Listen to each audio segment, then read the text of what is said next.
পচাদা, আমার বিমলের প্যাকেটগুলো বাসের মধ্যে রেখেছো? नहीं।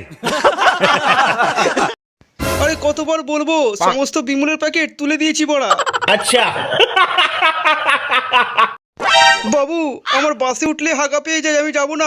হাগা পাকা যা পাক, তোকে যেতে হবে। কথা হচ্ছে বাবু, আমার পায়খানার ওষুধগুলো নেওয়া হয়নি। কি হলো, যাবে না?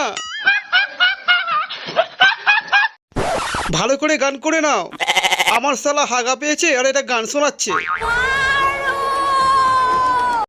কিরে পচা, একা একা কার সঙ্গে বকছিস? क्या बढ़िया था गुरु। তুই বলে চুপ করে বস। শালা অনেকজন হাগা পেয়ে গেছে, এদেরকে কেমন করে বলি? আর শালা চেপে রাখা যাচ্ছে না। আরে বাস থামাও। কি হয়েছে পচা? বাস থামাতে বলছিস কেন? আমার হাগা পেয়েছে, হাঁকতে যাবো। গুড মর্নিং স্যার, আমাদের ফোন করে টাকা হয়েছে। কে করেছে ফোন? ঠিক বলেছে। আপনাদের বাড়ির চাকর পচা। क्या करूं, फिर जॉब छोड़ दूं?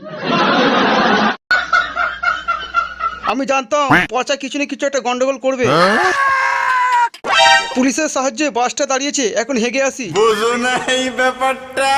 আচ্ছা, আমি শুনেছি তুমি খুব সুন্দর রান্না করো। আচ্ছা, তুমি কি কি রান্না করতে পারো? ছাগলের বিচি রান্না করতে পারো? हाँ। ছাগলের বিচির ঝোল খাবেন না কষা? अच्छा। আমি ছাগলের বিচির ঝোল হেভি করতে পারি। একবার খাবেন, বারবার খাবেন। থামো থামো, আসলে ছাগলের বিচির ঝোলের নাম শুনে জিভ থেকে জল বেরিয়ে গেল।